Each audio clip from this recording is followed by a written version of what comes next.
The morning sky over Outpost Karza 9 burned red like a wound. Mira Chen kept her eyes down as she walked through the metal corridors with her cleaning cart. She had learned this lesson 12 years ago when Earth fell. Never look up. Never draw attention. Never be remembered. The Zareth Empire ruled everything now. They came from a distant star system with ships that blotted out the sun and weapons that turned cities to glass. Humanity fought for 3 months. It wasn't nearly enough. The Zareth were old, powerful, and most terrifying of all, they had war dragons. Mira had seen pictures of dragons in old Earth books. Those were fairy tales with wings and fire. War dragons were something else entirely. They were massive creatures, 30 meters long, covered in black scales harder than ship armor. They had 6 legs that could crush tanks, tails that could demolish buildings, and teeth like swords. But the worst part was their eyes. They glowed with an unnatural blue light, empty of thought or mercy. The Zareth made them in laboratories, growing them from genetic codes no human could understand. Each dragon was bonded to a handler through machines plugged into their brains. The handlers gave orders and the dragons obeyed. Always. They destroyed battle fleets in space. They tore through cities on the ground. They never hesitated. They never stopped. They were perfect weapons. Earth's remaining people lived in zones now, fenced areas where the Zareth kept them like livestock. The young ones were taken to facilities to work. Mira was 16 when they assigned her to Outpost Karza 9. That was 3 years ago. She cleaned floors and emptied trash in a place where aliens trained their monsters to kill. Commander Vexthal ran the outpost. He was Zareth, which meant he stood on 2 legs like a human. But that was where the similarity ended. His skin was gray and smooth like stone. He had 4 arms and eyes that never blinked. When he walked, his footsteps clicked on the metal floors with a sound like knives. Vexthal was proud of his dragons, especially Scourge 7. Scourge 7 was the best war dragon at the facility. His kill count was over 3,000. He had destroyed 17 rebellion bases, 42 ships, and more soldiers than anyone could count. When other dragons showed hesitation or needed extra conditioning, Scourge 7 never wavered. He was the model all other dragons were measured against. Today, important visitors were coming to the outpost. Dignitaries from the Zareth High Command wanted to see the training program. Vexthal planned a demonstration. He wanted to show them how completely broken humanity was, how perfectly controlled his dragons were. Mira heard about it from Dr. Rodriguez, one of the few adult humans at the facility. He had been a scientist before the war, working at something called NASA. Now he fixed broken equipment and tried to keep other humans alive. He found Mira in the storage area before her shift. "Stay away from the training arena today," he whispered. He was an older man with gray hair and tired eyes. "Vexthal wants to make an impression. He's using human workers as part of the demonstration." Mira's stomach went cold. "What does that mean?" "It means he'll have dragons doing attack runs while humans work in the arena, to show the visitors that the dragons have perfect control, that they won't attack unless ordered." Dr. Rodriguez gripped her shoulder. "But equipment fails. People stumble. Be careful." She nodded, but careful didn't matter when the schedule came. The supervisor, a Zareth with scars across his face, pointed at Mira and 5 others. "You, training arena. Clean the floor before the demonstration." There was no arguing with a Zareth. Mira took her supplies and followed the others down the long corridor. The training arena was enormous. A circular space 300 meters across with walls that could withstand dragon attacks. Viewing platforms ringed the upper levels. Weapons testing equipment stood in corners like sleeping giants. Scourge 7 was already there. He stood in the center of the arena, and even though Mira had seen him before, the sight still made her breath catch. He was massive. His scales absorbed light, making him look like a hole in reality shaped like death. The blue glow of his eyes swept across the arena, and Mira felt like she was being measured for a coffin. Commander Vexthal stood on the main platform, with 3 other Zareth in ceremonial armor. These were the dignitaries, the important ones from High Command. Vexthal was smiling. The Zareth didn't smile like humans. Their mouths stretched wide, showing too many teeth. "You see before you the pinnacle of our bioweapon program," Vexthal announced, his voice amplified through speakers. "Scourge 7 has never failed a mission, never hesitated, never shown mercy. Today, you will witness the perfection of our control." The human workers spread across the arena floor with their cleaning equipment. They moved slowly, carefully staying near the edges. Mira started scrubbing near the eastern wall, keeping Scourge 7 in her peripheral vision. The dragon hadn't moved. He stood like a statue waiting. Vexthal spoke into a communicator on his wrist. The neural link activated. Scourge 7, attack pattern Delta. Full speed. Do not harm the workers unless I command it. The dragon moved. It was like watching a mountain decide to run. Scourge 7 launched forward, his claws tearing furrows in the metal floor. He moved in a pattern, striking at invisible targets, his tail whipping through the air with a sound like thunder. The humans pressed themselves against the walls, trying to become invisible. Mira watched the demonstration and felt sick. This was what the Zarath did. They showed humans how powerless they were. They made them stand in the shadow of death and know they could be killed at any moment. It was about control. It was always about control. On the platforms above, the dignitaries looked pleased. Vextal's smile grew wider. Then Mira's cleaning unit malfunctioned. It was a small thing, a pressure seal bursting in the handle. But it sprayed chemical solution across the floor and Mira slipped. She stumbled forward, her feet going out from under her, and suddenly she was sliding across the polished floor, away from the wall, away from safety, into the training zone. Scourge 7's head snapped toward her. His attack pattern broken, he turned to face this new element in his environment. A human, in his space, moving. Vexthal saw it happen. His smile remained fixed on his face, but his eyes gleamed. He said nothing, gave no command to stop. The dignitaries leaned forward, interested. They would see what happened to careless humans. They would see the perfection of war dragon training. Mira scrambled to her feet, her heart hammering. Scourge 7 stood 20 meters away, his massive head lowered, his eyes fixed on her. She could hear him breathing, a sound like wind through a cave. She could smell him, like metal and ozone and something else, something organic and wrong. The dragon took a step toward her, then another. His claws clicked on the floor. Each step measured, deliberate, hunting. Mira couldn't move. Her legs refused to work. She stood frozen, watching death approach. Scourge 7 covered the distance in seconds. 5 meters, 4, 3. Then he stopped. The war dragon, this creature that had killed thousands, this perfect weapon that never hesitated, stopped, and slowly, like a mountain bowing, Scourge 7 lowered his massive head to the ground before the human girl. On the platform above, Commander Vextal's smile slowly disappeared. Silence filled the training arena like water filling a grave. Every human worker stood frozen. Every Zarath dignitary stared.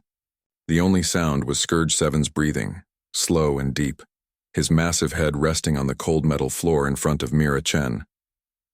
Commander Vextal's smile vanished completely. His 4 hands clenched into fists. This was impossible. War dragons did not submit to humans. They did not submit to anything except their handlers through the neural link. They were weapons, pure and simple, incapable of independent choice. Scourge 7. Vextal's voice cracked like a whip through the speakers. Resume attack pattern. Immediate compliance. The dragon didn't move. His eyes, glowing that unnatural blue, remained fixed on Mira. She could see her reflection in his massive pupils, a tiny human girl standing before a monster. Vextal's hands moved to his wrist controls. He activated the neural link directly, sending commands straight into Scourge 7's brain through the implants. Attack! Kill! Obey! Still the dragon didn't move.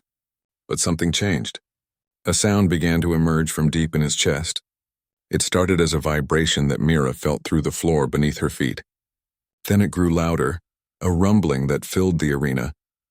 Dr. Rodriguez pressed against the far wall with the other workers, felt his eyes widen. He had heard many sounds from war dragons over the years. Roars of rage, screams of attack, the silence of perfect killing machines. But never this. Scourge 7 was purring. The dignitaries on the platform looked at each other. One of them, an ancient Zarath with silver markings on his face, spoke in their clicking language. This is a malfunction. The neural implant must be damaged, but Vextal knew better. He had trained Scourge 7 from hatching. He had overseen every conditioning session, every battle simulation, every kill. The neural implant was working perfectly. He could feel the connection in his own mind, the feedback loop that let him sense the dragon's state. Scourge 7 was responding to something, but not to commands. He was responding to the girl. Mira stood trembling, her mind racing. She should run. She should back away slowly. She should do anything except stand here. but something held her in place. Maybe it was fear. Maybe it was something else. The dragon's eyes met hers, and for the first time, Mira really looked into them. She had always seen war dragons as empty things, machines in flesh. But now, standing close enough to touch, she saw something different. Pain. Loneliness. A desperate, aching need. Without thinking, without planning, Mira slowly extended her hand. Her fingers trembled so badly she almost pulled back, but she didn't. She reached forward until her fingertips brushed against Scourge 7's scaled hide. The moment her skin made contact, the world changed. Pain exploded through Mira's mind. Not her pain, his, Scourge 7's pain. It crashed over her like a wave. 18 years of agony compressed into a single moment. She felt the neural implants drilling into his brain. She felt the conditioning shocks burning through his nervous system. She felt the forced obedience, the stolen will, the complete and utter violation of everything he was. But more than pain, she felt the loneliness. War dragons were grown in isolation, trained alone, kept separate from their own kind. They were weapons, and weapons didn't need companionship. They didn't need connection. Except Scourge 7 did. Deep in his genetically modified brain, beneath all the conditioning and control, he needed what every living thing needed. To be seen. To be understood. To matter as more than a tool. The Zarath had never listened to their dragons. They commanded, controlled, and corrected. They never asked what their weapons felt or needed. Why would they? The Zarath were conquerors, a species that evolved without empathy. They understood power and hierarchy and domination. But compassion?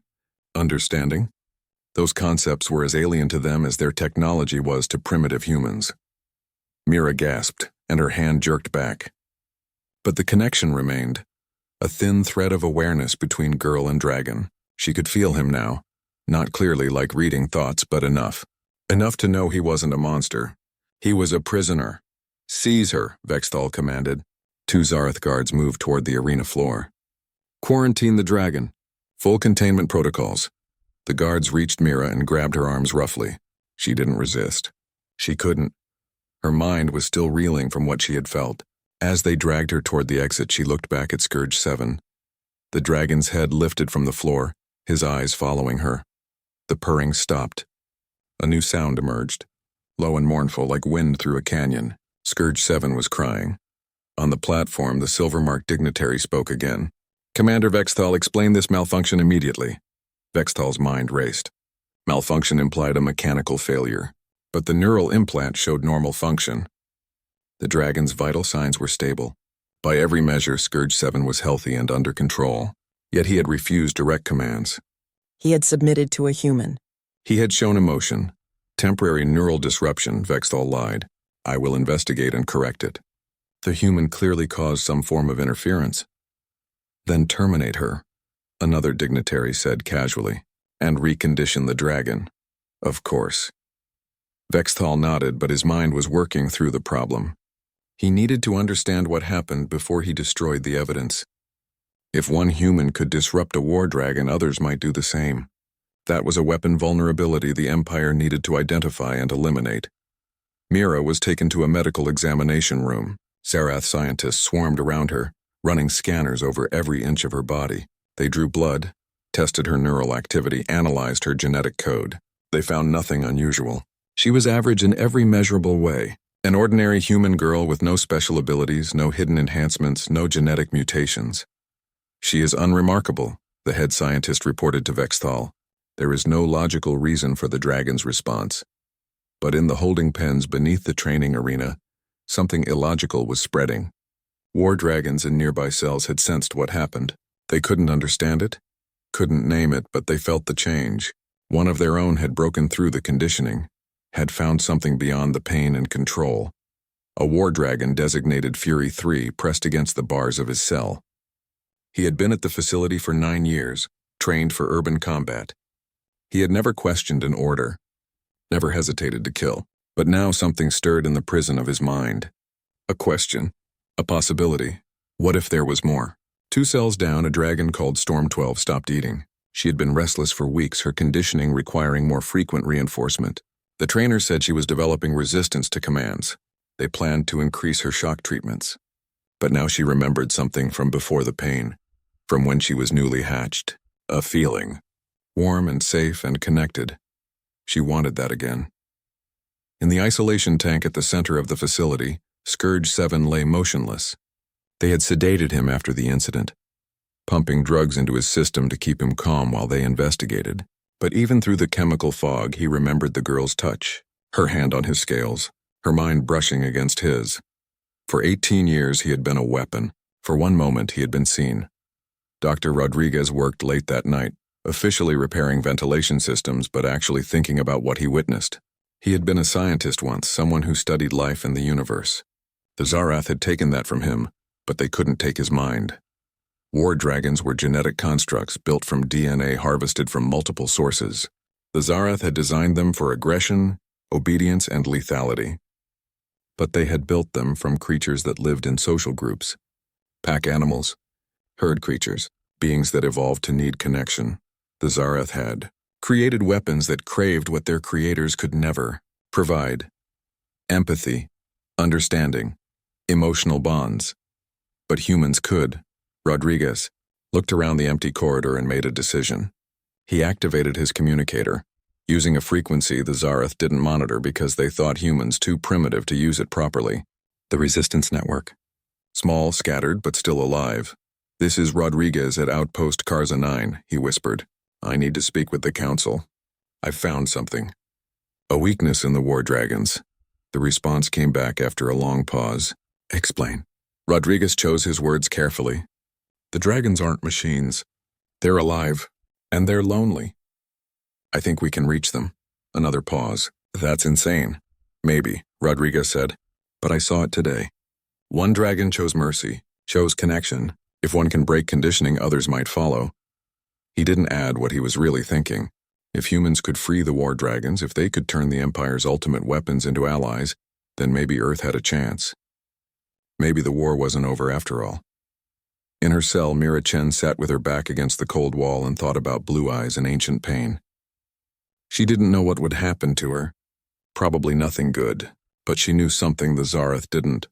Their perfect weapons had hearts, and hearts could be broken, but they could also be freed. 3 days passed. Mira remained in containment, given food and water, but no explanation. The Zarath scientists visited her repeatedly, asking the same questions in different ways. "What did you do to the dragon? How did you interfere with the neural link? What technology are you hiding?" She told them the truth. She touched him. That was all. They didn't believe her because truth wasn't something they understood when it came to emotion. The Zarath analyzed problems through logic and mechanics. The idea that simple compassion could break their conditioning was beyond their comprehension. Commander Vexthal stood in his office, reviewing reports that made his blood run cold. Scourge 7 remained unresponsive to commands. The sedation kept him docile, but the moment they reduced the drugs, he became agitated. Not aggressive, agitated. He searched his containment cell constantly, looking for something. Looking for the girl. Worse, other dragons were showing abnormalities. Fury 3 hesitated during a training exercise, turning his head toward the human maintenance corridor instead of attacking the target. Storm 12 refused to eat unless a human worker brought her food. Even dragons in other sections of the facility, ones who hadn't been present during the incident, were developing problems. The head scientist, a Zarath named Krell with 3 eyes and silver-plated hands, presented his findings to Vexthal. "The neural implants are functioning normally," Krell said, "but the dragon's brain chemistry is changing. They're producing hormones associated with social bonding, specifically the same hormones their genetic base species produced when forming pack connections." Vexthal's 4 fists clenched. "That's impossible. We conditioned that out of them during development." "We suppressed it," Krell corrected. "We never fully removed it. The genetic code is too complex. We needed the social DNA strands for other functions. We simply ensured the dragons never encountered triggers that would activate bonding responses. Until now. Yes. Until the human girl touched Scourge 7 with what our analysis suggests was genuine compassion. The dragon's brain interpreted this as a pack bonding opportunity. 18 years of suppressed instinct activated at once. Vexthal turned to look out the window at the training grounds below. "Can you reverse it?" Krell hesitated. "We can increase the conditioning. More frequent shocks. stronger neural overrides. But Commander, the dragons are showing signs of awareness we've never documented. They're beginning to resist at a fundamental level. Then we increase the conditioning until they stop resisting. That might kill them. The neural strain, better dead than defective, Vexthal snapped. These are weapons, Krell. We don't negotiate with weapons. We fix them, or destroy them. But even as he gave the orders, Vexthal felt something he rarely experienced. Doubt. The Empire had built its dominance on war dragons. Every conquered world, every crushed rebellion, every maintained occupation relied on these creatures. If humans had found a way to corrupt them, the entire structure of Zarath power was at risk. He needed to understand the threat completely before reporting to High Command. And that meant he needed to observe another interaction between the girl and Scourge 7, under controlled conditions this time. With sensors and monitors and weapons ready, Mira was brought to a special observation chamber. It was a circular room with transparent walls on all sides.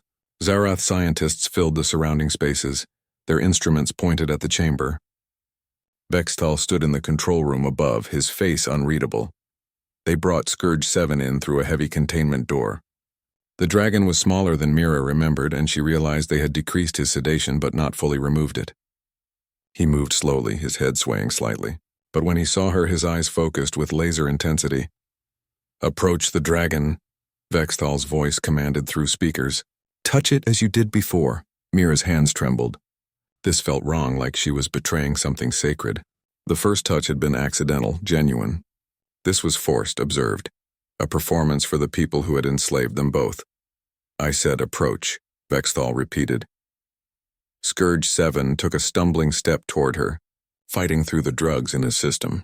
His purr started again, that deep rumbling sound. His eyes never left her face. Mira moved forward, her hand extended. When her fingers touched his scales, the connection flared to life again. This time she was ready for it. The pain was still there, the loneliness still ached, but she pushed past it. She felt deeper, trying to understand. What did the dragons need? What did they want? Freedom, safety, connection. The same things any living being wanted, but more than that, they wanted purpose beyond destruction. They wanted to matter as more than tools. They wanted to exist without the constant agony of neural shocks and forced compliance. They wanted to choose. Around the observation chamber, instruments recorded everything. Brainwaves, hormone levels, electromagnetic fields. The Zarath scientist noted every detail, trying to understand through measurement what could only be understood through feeling. Dr. Rodriguez watched from a maintenance access point. He had convinced the guards he needed to repair a sensor array, giving him access to the observation. What he saw confirmed his theory. The girl wasn't controlling the dragon. She was communicating with it. Two beings, human and weapon, finding common ground in suffering and hope. The resistance network had responded to his message. They were skeptical but interested. If war dragons could be turned against their masters, it would change everything. But they needed proof. They needed a demonstration that couldn't be denied. Rodriguez had a plan. A dangerous, probably suicidal plan. But looking at the girl and the dragon in that chamber, he knew it was necessary. That night he broke protocol. Using stolen access codes, Rodriguez entered the maintenance tunnels beneath the war dragon pens. Security was tight, but most of it was designed to keep dragons in, not humans out. He reached Storm 12's cell. The female dragon pressed against the bars when she sensed his approach. Rodriguez had brought food, the good kind reserved for high-performing dragons. He offered it through the bars. Storm 12 sniffed it but didn't take it immediately. She looked at him with those glowing blue eyes waiting. "I'm sorry," Rodriguez whispered. "I'm sorry for what they did to you. I'm sorry we couldn't stop them." The dragon's head tilted slightly. The purr started, tentative and questioning. Rodriguez reached through the bars. His hand touched her scaled snout. The connection was weaker than what Mira described, but it was there. He felt Storm 12's confusion, her pain, her desperate hope that maybe this human was different, that maybe not all the small creatures wanted to hurt her. "We're going to try something," he told her softly. "Some of us humans. We're going to try to free you. I don't know if it will work. But I wanted you to know that we see you. You're not just weapons to us." Storm 12 took the food from his hand. Her purr deepened. For a moment in the darkness beneath the facility, a human and a war dragon shared understanding. Rodriguez returned to his quarters undetected. He sent another message to the Resistance. It works. Multiple dragons respond to compassion. We need to move forward with the plan. But the Resistance wasn't the only ones making plans.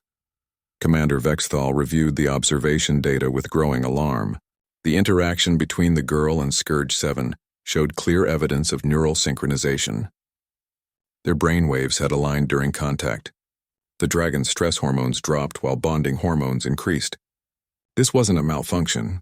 This was a feature of war dragon neurology that the Zarath had overlooked.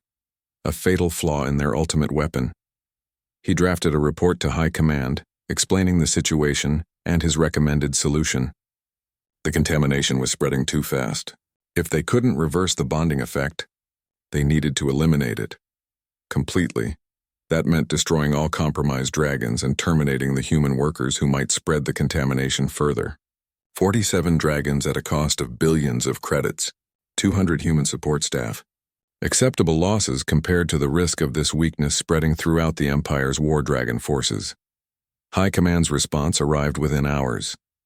A single word authorization approved. Vexthal began preparations immediately. The purge would happen in 3 days. First, they would incinerate the dragons in their holding cells, using plasma fire to ensure complete destruction. Then they would move the human workers to the processing facility. The incinerators there ran continuously, and a few hundred more bodies would barely be noticed. He looked at the screen showing Mira Chen's cell. The girl sat quietly, unaware that she had 3 days to live. Unaware that her moment of compassion had signed a death warrant for hundreds. Vexthal felt no guilt. He had a job to do: protect the Empire, maintain their weapons, eliminate threats. If that meant killing defective products and contaminated workers, so be it. He activated the facility-wide communication system. All department heads report to the command center. Priority 1 briefing in 30 minutes. The countdown had begun. The Zarath would eliminate this weakness before it spread. They would restore their perfect control. They would remind humanity and their dragons both that resistance was futile. In her cell, Mira stared at the ceiling and thought about Scourge 7. She wondered if she would see him again. She wondered if that one moment of connection had meant anything beyond her own death sentence. She didn't know that deep in the holding cells 47 war dragons were having the purge began at dawn. Mira woke to the sound of alarms and the smell of burning metal. Through the small window in her cell door, she could see Zarath soldiers moving in formation, their weapons powered and ready. Something was happening. Something bad. Dr. Rodriguez knew exactly what was happening. He had intercepted the command orders through a maintenance terminal. Terminate all compromised assets, destroy contaminated biological weapons, process remaining human personnel for disposal. They were going to kill everyone. He ran through the corridors using his maintenance access to avoid the main pathways. He needed to reach the other human workers, needed to warn them. But more than that, he needed to reach the dragons before the Zarath could activate the incinerators in their cells. The holding pens were deep underground, accessible through service tunnels. Rodriguez had a toolkit and a stolen keycard. It wasn't much, but he had one advantage the Zarath didn't expect. He cared about what happened to the dragons. In the command center, Commander Vexthal monitored the purge operation. Teams were moving into position. The incinerator system was powering up, requiring 30 minutes to reach the necessary temperature for dragon disposal. Everything was proceeding according to schedule, sir, one of his officers reported. The human maintenance worker, Rodriguez. He's not in his quarters. Vexthal's eyes narrowed. Find him. If he interferes, terminate him immediately. But Rodriguez was already in the holding area. The pen stretched out before him. Massive reinforced cells designed to contain war dragons. Inside each one, a dragon waited. Some paced, some lay still. All of them sensed that something was wrong. Scourge 7 pressed against the bars of his cell when Rodriguez approached. The dragon's eyes locked onto the human and his purr started immediately. He remembered. This human had been present when the girl touched him. This human smelled of compassion, not fear. I'm going to try something stupid, Rodriguez told the dragon. If it doesn't work, we're all dead anyway. But if it does work, you need to trust me. Can you do that? Scourge 7 tilted his massive head, listening. Rodriguez took that as agreement. He pulled tools from his kit and began working on the cell control panel. He wasn't a hacker. He was a mechanical engineer. But he understood systems, and all systems had weaknesses. The Zarath built their locks to keep dragons in, not to stop someone from letting them out. The panel sparked. Rodriguez yelped and pulled his hand back, his fingers smoking. But the lock disengaged. The cell door swung open. Scourge 7 stood at the threshold, free for the first time in 18 years. "Go to the girl," Rodriguez said. "Mira, she's in the detention wing. Can you find her?" The dragon's nostrils flared, scenting the air. Then he moved, faster than something his size should move, flowing past Rodriguez like smoke. Rodriguez ran to the next cell, Storm 12, then Fury 3, then all the others, moving as fast as his burned fingers could work. Each cell he opened, each dragon he freed, he told them the same thing: protect the humans. We're on your side. We see you. In the detention wing, Mira heard something that made her blood run cold. A roar, not of rage, of release, of freedom breaking through chains. Her cell door exploded inward, not from weapons or tools, from claws. Scourge 7 stood in the doorway, too large to fit through, his head lowered to look at her. His eyes met hers, and Mira felt that connection again. Pain and loneliness, yes, but something new now. Purpose, choice, protection. "You came for me," she whispered. The dragon's purr shook dust from the ceiling. Then he pulled back, and Mira saw other humans in the corridor. Workers from the facility, looking terrified and confused. Other dragons were breaking open cells, freeing people instead of killing them. "They're helping us," one woman said in disbelief. "The dragons are helping us. More alarms. More soldiers." The Zarath security forces were converging on the detention wing. Vextal's voice boomed through every speaker in the facility. "All dragons, return to your cells immediately. This is a direct command from your handlers. Compliance is mandatory." The neural implants activated. 47 dragons felt the shock tear through their brains. The forced obedience trying to override their will. They had been conditioned since hatching to obey this command. Every instinct the Zarath had programmed into them screamed to submit. Scourge 7 felt it worst of all. He was the oldest, the most conditioned, the most perfect weapon. The pain was enormous, like his skull was splitting. The command echoed in every neuron: obey, submit, comply. But he looked at Mira, the small human who had shown him kindness, the fragile being who needed protection, and Scourge 7 made a choice, he roared. Not in pain, in defiance. The neural implant in his brain shattered, not from outside force, from inside, from will overcoming programming. The device that had controlled him for 18 years sparked, smoked, and died. The pain vanished. And for the first time since hatching, Scourge 7's mind was completely his own. His roar echoed through the facility, and it wasn't a sound of rage. It was a call. 46 other dragons heard it. 46 other dragons felt their own implants burning, their own programming cracking. The choice Scourge 7 made, each of them could make. The chains that bound them, each of them could break. It hurt. It hurt worse than anything they had ever experienced. But pain with choice was different than pain with control. Pain with choice had meaning. One by one, the neural implants failed. Storm 12, Fury 3, all of them. They broke their own chains, and the cost was agony, but the reward was freedom. The facility shook with their combined roars. Vextal watched his screens in horror. Every War Dragon status indicator showed the same thing. Neural link terminated. Compliance failure. Control lost. Impossible, he breathed. This is impossible, but it was happening. The dragons weren't following Zarath commands anymore. They were following Scourge 7. They were choosing sides. They were choosing the humans. Dr. Rodriguez's voice crackled over the stolen communication channel, broadcast to every human in the facility and every resistance cell within range. The dragons are with us. It's time to fight back. The Zarath soldiers opened fire. Plasma weapons lit up the corridors. War dragons charged into battle, but not for the Empire. Against it, Scourge 7 placed himself between Mira and the incoming fire, his armored scales absorbing blasts that would have vaporized her. Storm 12 shielded a group of workers, her tail sweeping Zarath soldiers aside like toys.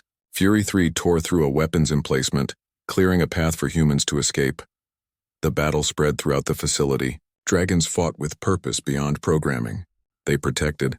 They defended. They chose mercy when they could and violence only when necessary. This wasn't mindless destruction. This was revolution. In the command center, Vexthal made a decision. If he couldn't control the dragons, he would destroy them all. Destroy the entire facility. Destroy the evidence of this catastrophic failure before High Command could see it. His 4 hands moved across the controls, entering authorization codes. The self-destruct sequence. It would take 15 minutes to charge and then detonate, turning the entire outpost into a crater 5 kilometers wide. All the dragons would die. All the humans.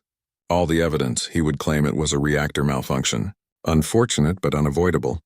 Better than admitting the Empire's ultimate weapons had chosen to side with their slaves. The countdown began. 15 minutes. Warning klaxons blared through every section of the facility. The human workers knew what that sound meant. They had been shown the emergency protocols. Self-destruct activation. Evacuation impossible. No survivors. We need to run, someone shouted. Run where? Another asked. We're underground. The doors are sealed. We can't outrun the blast. Dr. Rodriguez grabbed Mira by the shoulders. The reactor core. Can we shut it down? I don't know how, Mira said desperately. I'm a janitor. I clean floors. I was an engineer, Rodriguez said, but Zareth technology is beyond me. I'd need days to understand the system, and we have minutes. Scourge 7 pushed his massive head between them. His eyes fixed on Rodriguez, and the old man felt that strange connection, that brush of understanding. The dragon knew something, remembered something from his conditioning. You know the facility systems, Rodriguez said slowly. They trained you here, made you memorize the layout for combat scenarios. Scourge 7 rumbled agreement. Can you interface with the reactor? Use what's left of your neural implant? The dragon pulled back. His eyes found Mira. In that gaze, she saw the question. Saw the fear. Not of death, of pain. The neural implant was broken but not gone. Trying to use it would be agony. Trying to connect to Zarath systems through a damaged interface might kill him, but it might also save everyone. Mira reached up and placed her hand on Scourge 7's scaled cheek. Only if you choose to. We don't give orders. Not anymore. The dragon closed his eyes. The purr started one more time, deep and certain. Then Scourge 7 turned and ran toward the reactor core, with Mira and Rodriguez racing behind him. 10 minutes remained. The fate of everyone in the facility, human and dragon alike, rested on a broken weapon choosing to be something more. Choosing to be a hero. The reactor core was a cathedral of death. Massive cylinders filled with glowing plasma towered 3 stories high. Energy conduits snaked across walls and ceiling, pulsing with power that could light a city or destroy it. At the center stood the control nexus, a Zarath interface designed for their 4-handed operators. 8 minutes remained. Scourge 7 approached the nexus slowly. His claws clicked on the metal floor. The broken neural implant in his brain sparked with each step, sending jolts of pain through his massive body. Mira could see him shaking, could see the effort it took just to move forward. Dr. Rodriguez studied the control panel desperately. I can't read this. The language, the symbols, it's all Zarath technology. But he can, Mira said softly, watching Scourge 7. They trained him, made him memorize everything about this facility. The dragon reached the nexus. Interface ports dotted the panel, designed for Zarath neural connectors. But war dragons had similar ports on their skulls, built for battlefield communications and targeting systems. Scourge 7 had never used them for anything except receiving commands. Never to give them. He lowered his head. The ports aligned. For a moment he hesitated. Mira moved to his side. Her hand found his scales again, and she felt his terror through that strange connection they shared. Not fear of death. Fear of the pain. Fear of submitting to the machines that had tortured him his whole life. You're not alone, she whispered. I'm here. We're all here. Scourge 7's eyes met hers one last time. Then he connected. The scream that tore from his throat wasn't sound. It was pure agony given voice. Electricity surged through his nervous system as the broken implant tried to interface with the reactor systems. It was like forcing puzzle pieces together that didn't fit, jamming broken circuits against active power sources. Mira felt tears streaming down her face as she maintained contact with him, sharing his pain because he shouldn't have to face it alone. Rodriguez worked frantically, trying to understand the data flowing across screens as Scourge 7's mind accessed the reactor protocols. 7 minutes. The dragon's body convulsed. Smoke rose from the connection ports on his skull. But deep in his mind, buried under conditioning and pain, Scourge 7 found the memories, the facility schematics, the safety systems, the emergency shutdown procedures, everything they had forced him to learn so he could navigate combat scenarios. He pushed commands through the broken interface. His own will, sent through machines designed to control him, now controlling them instead. The reactor responded. Warning lights changed from red to amber. The countdown slowed, 6 minutes, but it wasn't enough. The self-destruct had multiple failsafes, redundant systems designed to prevent exactly this kind of interference. Scourge 7 could slow it but not stop it, not without completely overriding the core protocols. That would require full system access. That would require pushing even deeper into the network, sending more of himself through the broken, burning neural pathways. That would probably kill him. Rodriguez saw it too, reading the data. We need to evacuate. Even if we slow it, we can't stop it. We need to get as far from here as possible. But Mira shook her head. The doors are sealed. Evacuation protocols locked. 300 people are still inside this facility, human and dragon both. Then they're going to die, Rodriguez said, and his voice broke. There's nothing we can do. Scourge 7 made a sound. Not a roar. Not a purr. Something else. Rodriguez had been a scientist long enough to recognize data streams when he heard them. The dragon was speaking to him through the computer systems, showing him something on the screens. The doors, Rodriguez breathed. He can open the emergency exits, but only if he maintains the connection, only if he stays linked to the system. 5 minutes. Then we evacuate everyone else, Mira said. While he holds the doors open, he'll die, Rodriguez said bluntly. Look at him. The interface is burning him alive from the inside. The longer he stays connected, the worse it gets. If he maintains it until everyone evacuates, there won't be time for him to disconnect and escape. Mira looked at Scourge 7. The dragon's eyes were closed, his whole body trembling. Burns spread across his scales where electricity arced through his system. But his purr continued, steady and strong.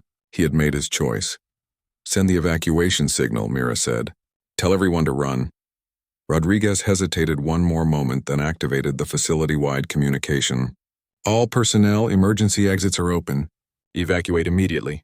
This is not a drill. You have 4 minutes.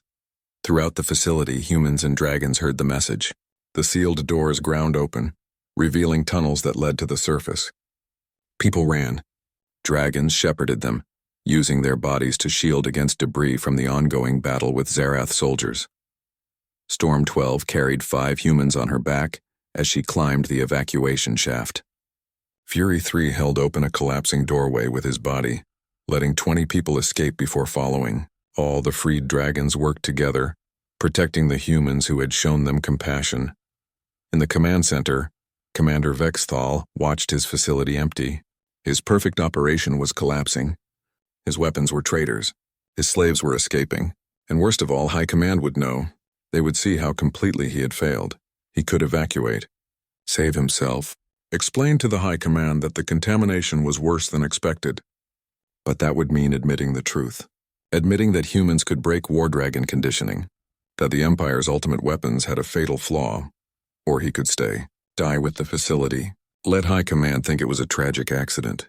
Let them continue believing their War Dragons were secure. Vexthal's hands moved to his weapons console. If he was going to die, he would take the source of contamination with him. The girl, the dragon, all of it. He left the command center, heading for the reactor core. 3 minutes. Mira felt the danger before she saw it. The connection with Scourge 7 had sharpened her senses somehow. She turned just as Commander Vexthal entered the reactor chamber, a plasma rifle in 2 of his 4 hands. You destroyed everything, Vexthal said. His voice was calm, but his eyes burned with rage. Decades of work, billions of credits, the Empire's perfect weapons, all contaminated by human weakness. Rodriguez moved in front of Mira. We didn't contaminate anything. We freed them. There's a difference. There is no difference. War Dragons exist to serve. That is their purpose. You made them defective. We made them alive, Mira said. She kept her hand on Scourge 7, feeling his pain, his determination. You made them weapons. We showed them they could be more. Vexthal raised the rifle. Then you'll die knowing you doomed your entire species. When High Command learns humans can corrupt War Dragons, they'll exterminate every human in the Empire. Not enslave. Exterminate. You just signed the death warrant for billions. No, Rodriguez said. We started a revolution. The dragons are free now. They're telling others. Your weapons are waking up across the galaxy. It was true. Scourge 7's final act as he interfaced with the facility systems was sending a message. A psionic pulse broadcast through the communications array. Not words. Something deeper. A memory, a feeling. The sensation of chains breaking. The knowledge that choice was possible. Every war dragon in communication range received it, and they would pass it on to others. And those to others still. Seeds of rebellion, planted in every weapon the Empire possessed. 2 minutes. Vexthal's rifle charged, but before he could fire, Scourge 7's eyes snapped open.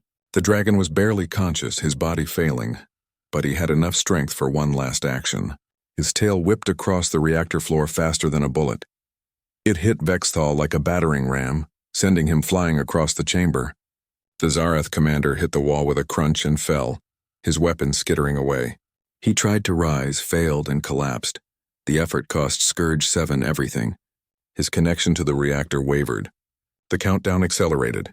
1 minute, we have to go, Rodriguez shouted, pulling Mira's arm. Now, but Mira pulled free. She ran to Scourge 7, threw her arms around as much of his massive neck as she could reach. Through their connection, she felt his life fading, felt the systems burning through his mind, felt his acceptance of the cost. Thank you, she whispered. Thank you for choosing us. For choosing yourself. Scourge 7's purr rumbled one final time. Then his eyes closed. Rodriguez grabbed Mira and ran, carrying her when she couldn't move on her own. They sprinted through corridors as the countdown reached 0, the last to evacuate. The final witnesses to a war dragon choosing sacrifice over slavery. The reactor detonated. The explosion consumed Outpost Karza 9, turning it into a crater of molten metal and glass. But the evacuation tunnels held. Everyone who ran, everyone who trusted the message made it to safety. 300 humans, 46 war dragons, all alive because one dragon chose to die free. The survivors gathered at the top of the ridgeline, watching the facility burn. The dragons stood with the humans, protecting them from the cold night wind with their bodies. No neural links. No forced obedience. Just beings choosing to help other beings. Mira sat on the ground, staring at the flames. She could still feel the echo of Scourge 7's presence in her mind. Could still remember his fear and pain and ultimate peace.